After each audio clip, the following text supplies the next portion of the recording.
Let's check your knowledge, test your knowledge from lecture number 3 to 8, and we will discuss some exam questions and answers. तो चलिए देखते हैं, अपने इल्म की जांच करते हैं लेक्चर नंबर 3 से 8 तक।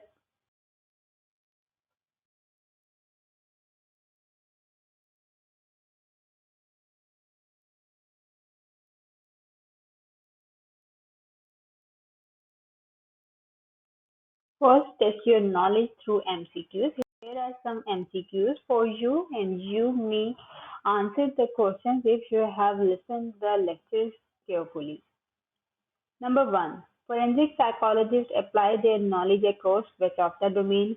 Options: treatment, consultancy and supervision, training and management, assessment and research, all of these. And the answer is D, all of these. Number 2. Which of the following list contains a setting where forensic psychologists are unlikely to be found? A. None of these. And the options are courts and death, health, custody, community and academic institutions, public and private practice. And the answer is A. None of these. Question number 3. Which of the following topics may be covered in investigative psychology? Here are some options: eyewitness testimony and statistical forms of offender profiling, psychology and law and madness, non-statistical form of offender profiling, and delinquent behavior, all aspects of forensic psychology. The correct option is A. Eyewitness testimony and statistical form of offender profiling. Number 4. When did expert witness first emerge in the legal system? 1400, 1300, 1600, or 1500? The correct answer is C, 1600. Legal system में पहली दफा expert witness 1600 में emerge हुई. When did insanity become admissible in a court of law? 1700, 1800, 1500, or 1900? The correct option is 1700. Number 6. When did forensic psychology become sub-discipline of psychology in APA? 1700s, 1877, 2001, and 2010. The correct answer is C, 2001.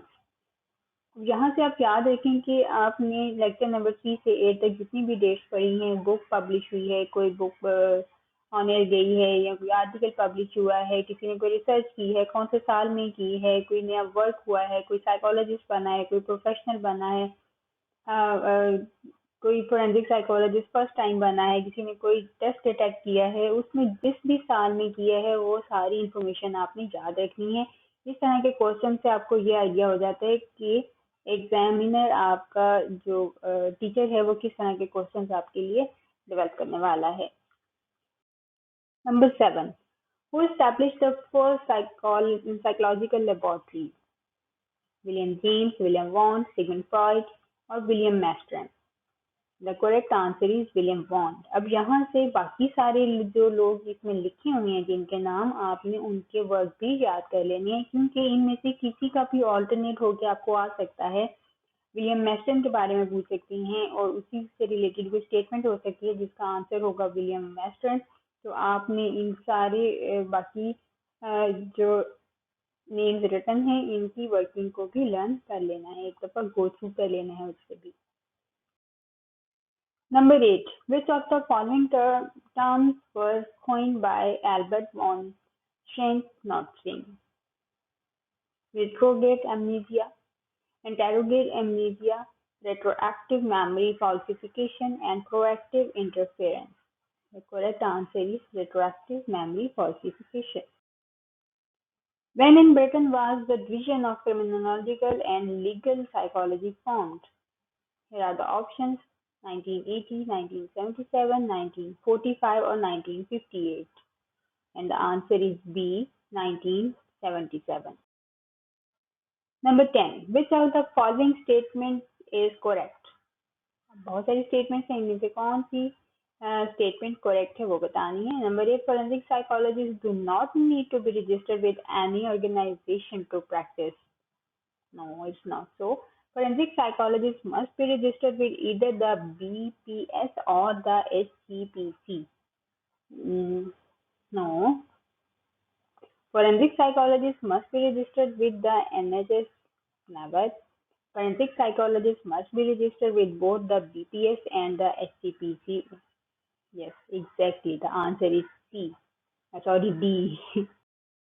Then number 11. Which of the following are client group of forensic psychology? Police, prison and probation, court and offenders, victims and criminal justice personnel, and all of these. The answer is D. All of these. Burton ने जो इसकी एक definition दी थी उसमें ये सारे client groups mention थे in their definition. That was a broad definition of British Psychological Association or system. Number 12. First forensic psychologist was Lombroso, Hugo Mustenberg, Albert von Schrenck-Notzing, or William Mastrand. The answer is C. Albert von Schrenck-Notzing. So, इसके अलावा जितने भी यहाँ पे नाम लिखे हुए हैं, लॉम्ब्रोसो ने क्या किया था फोरेंसिक की फील्ड में आपको पता होना चाहिए, ह्यूगो मुस्टेनबर्ग ने क्या किया था ये भी पता हो, और विलियम मैस्टन कौन थे, इन्होंने क्या किया, कौन से ईयर्स में इन सब ने ये काम किया, वो सब भी आपको याद होना चाहिए. Here are some short questions. You may prepare these questions for your exam as well. First, how might we define forensic psychology? Number 2, when did forensic psychology begin to exist? Number 3, list some of the contributions of other areas of psychology to our understanding of criminal and forensic issues. Number 4, which professional bodies must forensic psychologists be registered with in order to practice in the UK? Number 5, what academic qualifications must an individual possess to embark upon training towards becoming a forensic psychologist? आगे किसी भी city का नाम लिखा हो सकता है, in Pakistan, in UK, in Europe, in Britain. तो ये सब हमें पता होना चाहिए. Number 6, which organization is the main employer of forensic psychologist? कौन सी ऑर्गेनाइजेशन है जहाँ पे सबसे ज्यादा फोरेंसिक साइकोलॉजिस्ट को हायर किया? Number 7, if chronic offense is an illness, if yes, then why there is a need to treat them? Number 8, relationship between psychology and the law. Number 9, future of forensic psychology. Number 10, how to become a forensic psychologist. Number 11, pros and cons of becoming forensic psychologist. Number 12, is it possible to accurately predict whether an offender will be violent when released from the prison? Number 13, what is battered women syndrome and how the code guidelines can affect the field of forensic psychologists in these cases? Number 14, which 3 institutes in Pakistan are offering diplomas in forensic psychology? Number 15, why it's risky to select the forensic psychology as a career for those who are soft-hearted and sensitive? Number 16, why the forensic psychology is not an enjoyable profession but a fulfilling profession? What is meant by fulfilling? Give some examples. In the factual long questions, ऐसे question जिनको हम book से या lecture से याद करके attempt कर सकते हैं. Yes. What distinguishes an expert or fact witness from cheating expert? या फिर इस तरह से भी पूछा जा सकता है, elaborate the difference between forensic psychologist and clinical psychologist. Second question, elaborate the relationship between psychology and law. Number 3, why is it important for forensic psychologists working in practice to also conduct research? Then what important points you have to include in your answers, either they are short or long. I am going to give you some tips कि आपको ये question किस तरह से attempt करने हैं कि आपके अच्छे मार्क्स आ सके. तो जितने भी ऊपर आपको क्वेश्चंस बताए गए हैं, चाहे वो उनके शॉर्ट आंसर्स देने हैं या लॉन्ग देने हैं, we will advise you to search the whole chapter for the answers rather than focusing on one subsection. For example, to provide a short answer but meaningful. अब आपको एक शॉर्ट आंसर देना है लेकिन बहुत मीनिंगफुल देना है, तो मैं एग्जाम्पल देती हूँ. फॉर एग्जाम्पल, जो हमारा शॉर्ट क्वेश्चन नंबर 3 था, आप उसको केयरफुली रीड करेंगे. हम पूछेंगे कि प्रैक्टिस और रिसर्च के बारे में बात कर रहे हैं, वहाँ पे आपसे पूछा जा रहा है, तो आपने इसके आंसर में जो चीज़ें इंक्लूड करनी है उसमें आपने एग्जांपल्स कोट कर देनी है कुछ.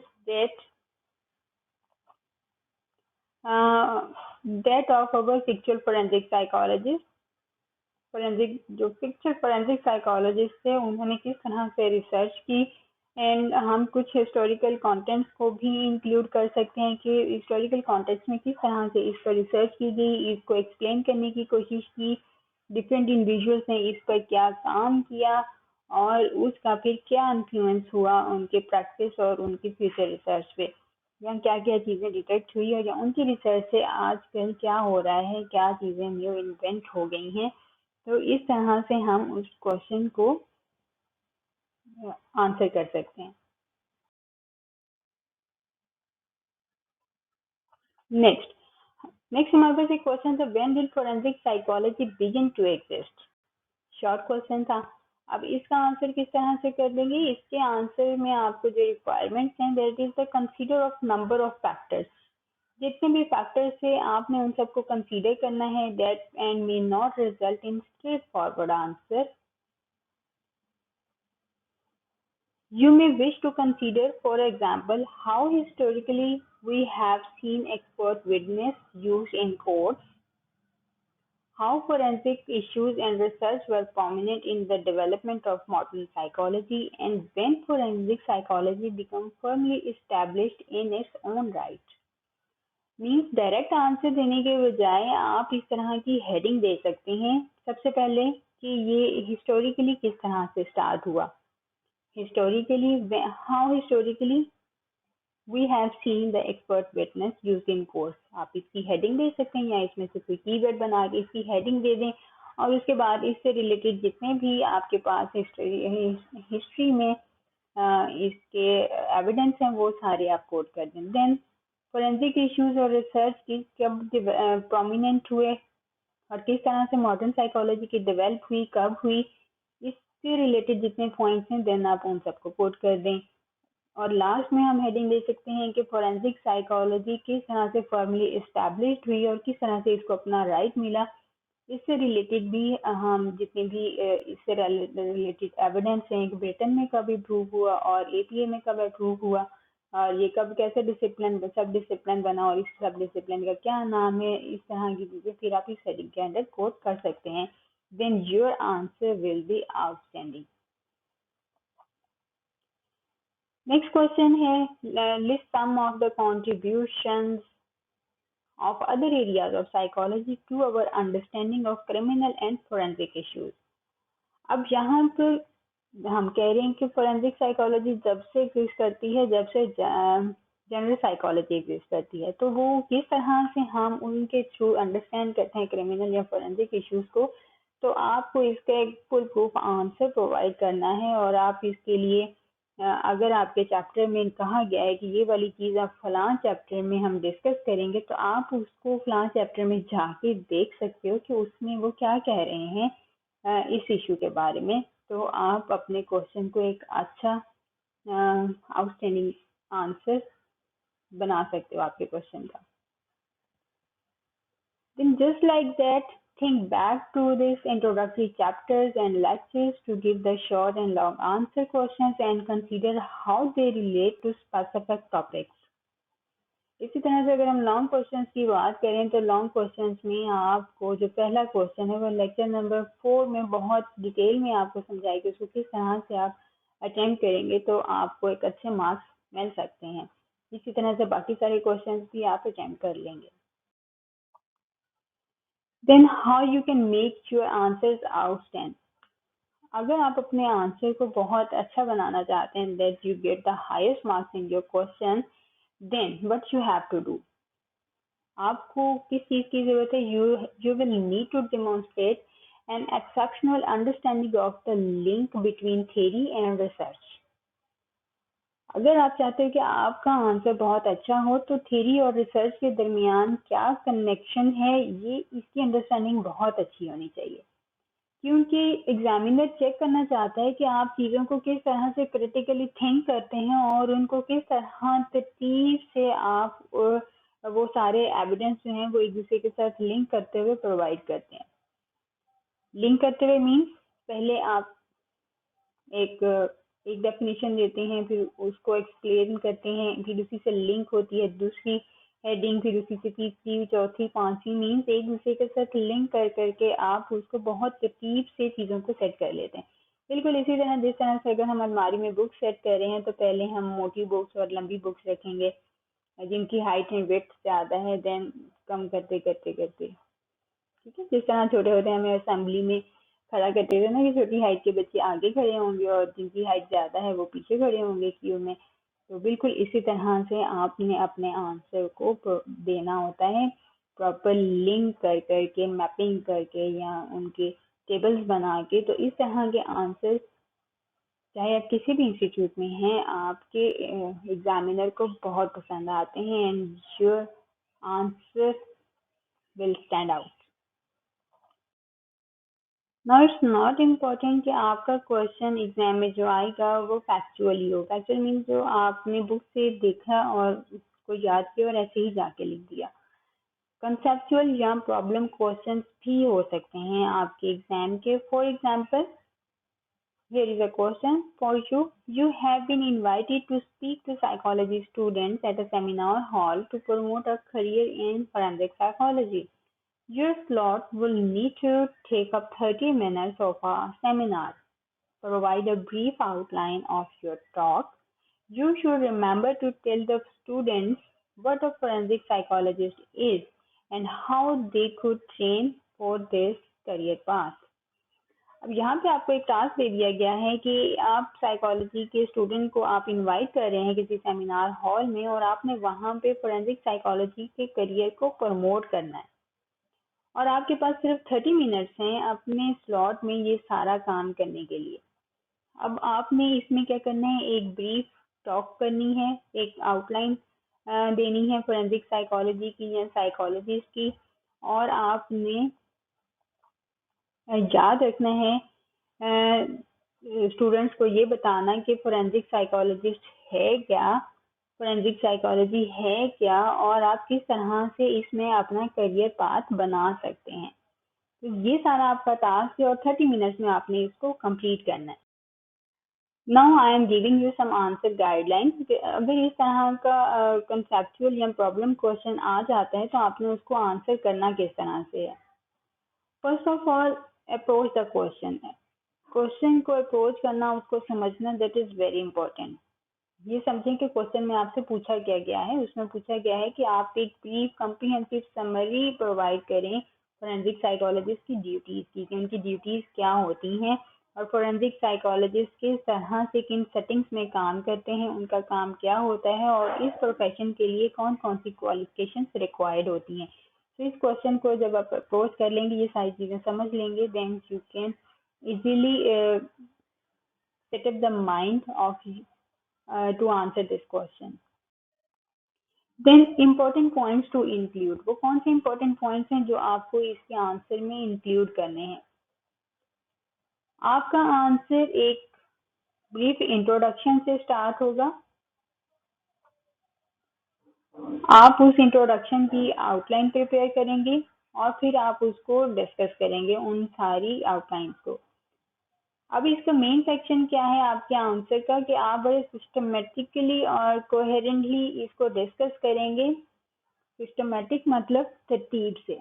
ऐसा नहीं है कि पहले आप उसकी फायदे और नुकसान बता दें और आखिर में आप बताने जा रहे हैं कि फोरेंसिक साइकोलॉजी की डेफिनेशन क्या है।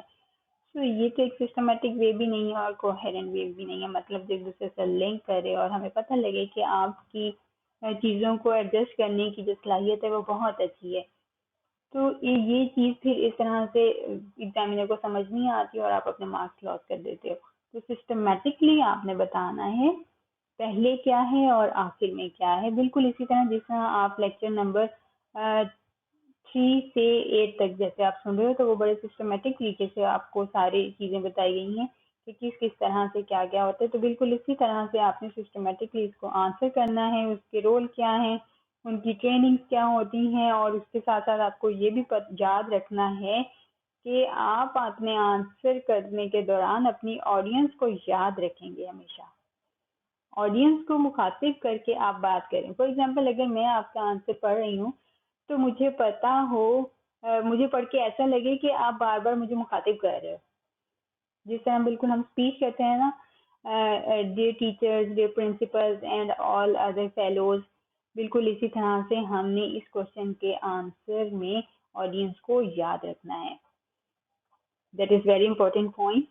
हम लिख भी रहे हैं तो ऐसा लिखा हो कि सुनने वाले को लगे या पढ़ने वाले को लगे कि ये मुझसे ही बात कर रहा है लिख के।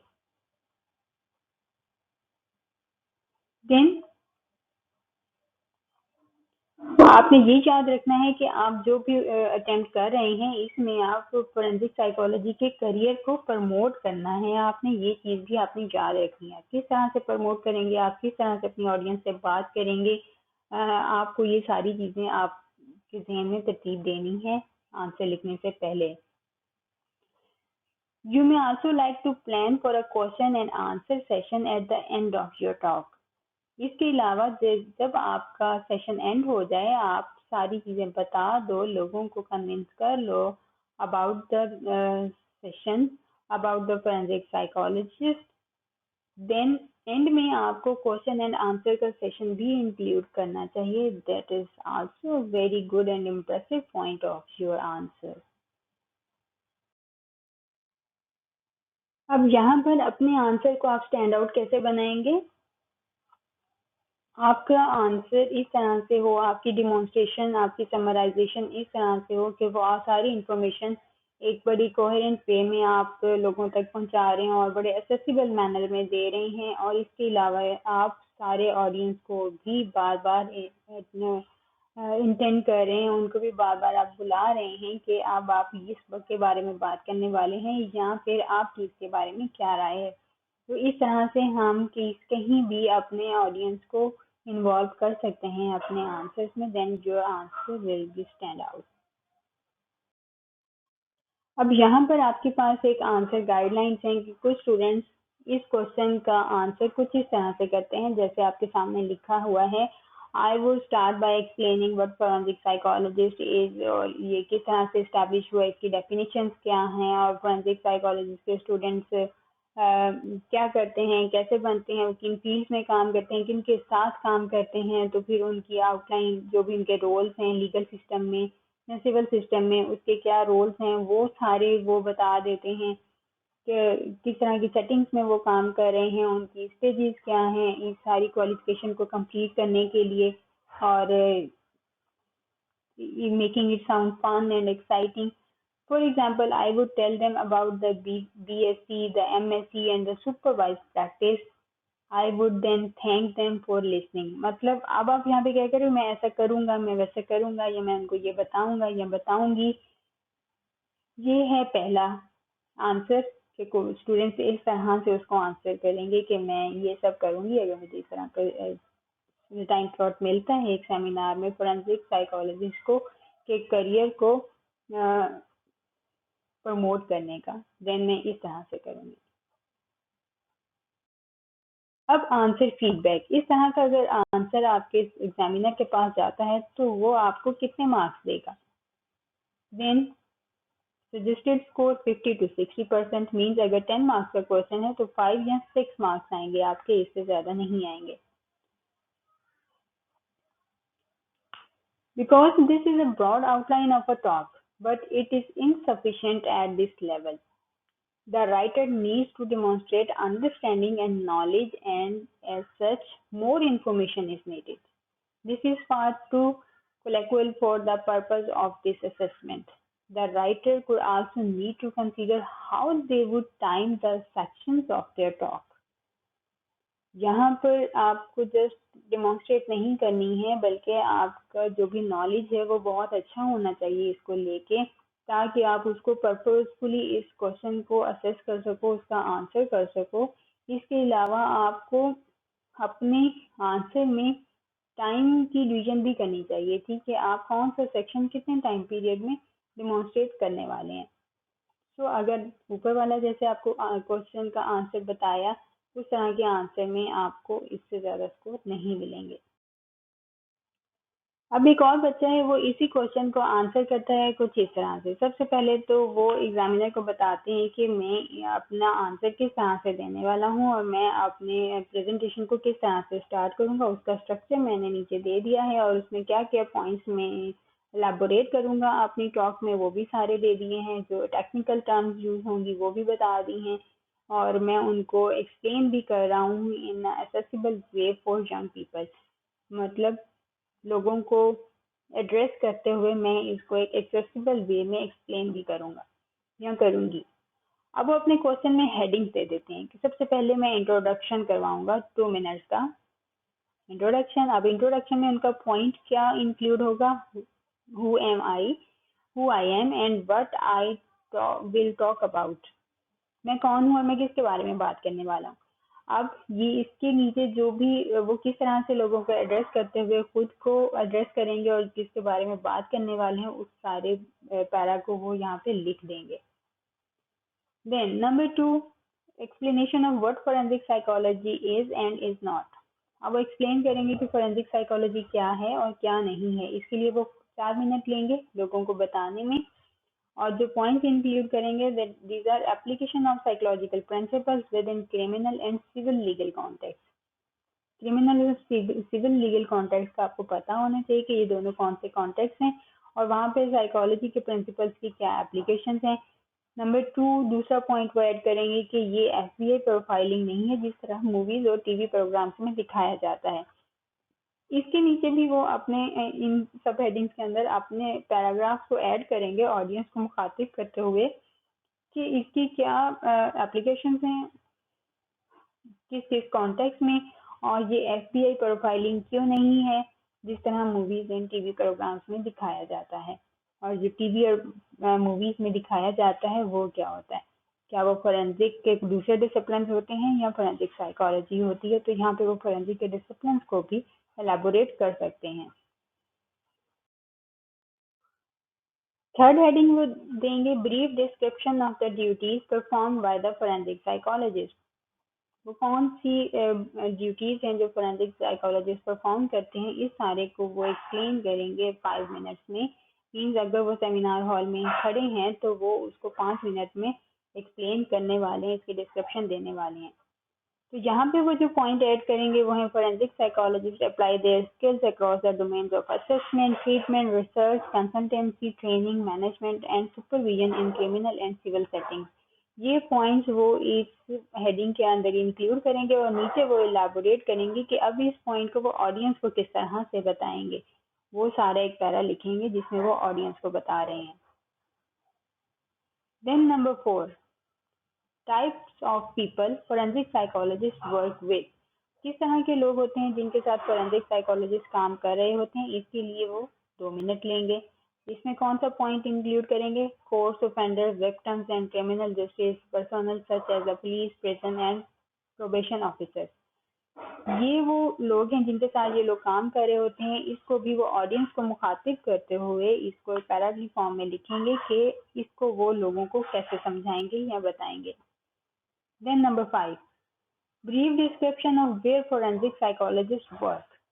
अब वो डिस्क्रिप्शन देंगे कि साइकोलॉजिस्ट कहाँ पर ये लोग काम कर रहे होते हैं और इसको वो 3 मिनट्स में एक्सप्लेन कर देंगे। और पॉइंट्स कौन से इंक्लूड करेंगे, सेटिंग्स जिसमें इंक्लूड है custody, community, health, academic institutions and the court in both public and private practice.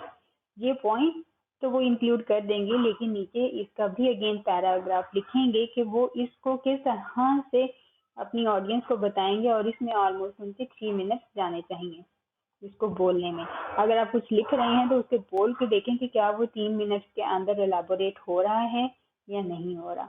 So that is also a very good practice to answer such kind of question. नंबर 6 में आप बता रहे हैं what you would need to do to become a forensic psychologist, और इस point को elaborate करने में आप ऑलमोस्ट 10 मिनट्स ले रहे हैं। फोरेंसिक साइकोलॉजिस्ट बनने के लिए आपको क्या क्या करने की ज़रूरत है, क्या करके आप फोरेंसिक साइकोलॉजिस्ट बन सकते हैं। अब ये सारे पॉइंट्स हैं जो वो इस क्वेश्चन को आंसर करने के अंदर इंक्लूड कर सकते हैं। ठीक है, ये ब्रिटेन के अकॉर्डिंग लिखा हुआ है, लेकिन आप इसको पाकिस्तानी कॉन्टेक्स्ट में जैसे कि लेक्चर नंबर 7 में समझाया गया है, आप बिल्कुल उसी तरह से यहाँ पे उन पॉइंट्स को ऐड करते हुए अपने आंसर को स्टैंड आउट बना सकते हैं और इस पॉइंट को कवर कर सकते हैं। ये पॉइंट्स तो आप इंक्लूड कर देंगे, लेकिन आप अब उसको बताने कैसे वाले हो अपने ऑडियंस को, ये भी साथ लिखना है। I am again and again telling the same statement ताकि आप भूल ना जाएं।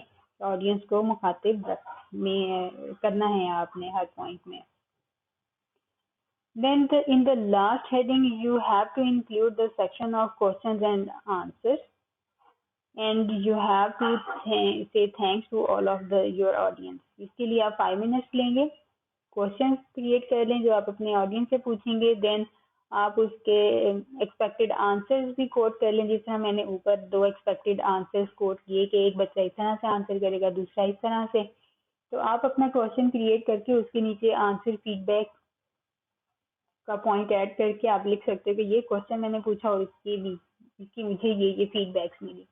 मीन्स ज्यूम कर लें कि ये क्वेश्चन पूछा है तो ऑडियंस किस तरह से मुझे रिस्पॉन्स करेगी, तो उसमें आपके 5 मिनट्स जाएंगे। और आखिर में थैंक्स भी कहना है ऑडियंस को, और साथ ये भी कहना है कि I hope now you will enjoy the you have enjoyed the session, and hopefully you will become a forensic psychologist in future. तो इस तरह से कह के आप बड़े अच्छे तरीके से थैंक्स कह के अपना टाइम स्लॉट सेमिनार हॉल का ख़त्म करें। So that's a very good answer of the question, problem question. अब आंसर फीडबैक, ये सारा आंसर आपने दे दिया बड़े कम्प्रीहेंसिव वे में और बड़े तरीके से सलीका शुआरी से चीज़ों को तरतीब से लिखते हुए। तो अब आपके आंसर के मार्क्स कितने मिलेंगे? So if you can score 80 to 90%, mean अगर 10 मार्क्स का क्वेश्चन है तो आपको 8 या 9 मार्क्स आराम से मिल जाएंगे। अगर ऐसा आंसर नहीं है तो इतने मार्क्स की एक्सपेक्टेशन नहीं करेंगे आप। This is a very good response to the question. Question का रिस्पॉन्स बहुत अच्छा है। एक्सपर्ट कहेगा which include the variety of relevant information, इसमें वैरायटी थी इस इंफॉर्मेशन की, बहुत वेल स्ट्रक्चर था, वेल प्लान था, इसमें बहुत सारे एविडेंस भी दिए गए थे, क्रिटिकल थॉट्स थी। उसके अलावा इसमें जो भी आपकी टॉक थी, इसमें राइटर ने फोरेंसिक साइकोलॉजी क्या है और क्या नहीं है इसको भी बहुत अच्छे तरीके से एक्सप्लेन किया। तो ये आपके एग्जामिनर की फीडबैक होगी इस तरह के क्वेश्चन के आंसर्स में। So I hope you have test your knowledge. अब आप इन लेक्चर्स को बहुत अच्छे तरीके से प्रिपेयर करेंगे, अपनी बुक से भी प्रिपेयर करेंगे, और जो लेक्चर्स हैं लेक्चर नंबर 3 to 8 इनको भी अच्छे तरीके से सुन के आप इन आंसर्स के क्वेश्चंस के आंसर दे सकते हैं। आई होप फोरेंसिक साइकोलॉजी के अलावा आप बाकी सारे सब्जेक्ट्स में भी इस तरह के आंसर्स दे के, इस तरह से एलाबोरेट करके बहुत अच्छे स्कोर्स ले सकते हैं। So wish you all the best, and I hope आप चैनल को सब्सक्राइब करेंगे। Will join you again in the next one. Allah Hafiz.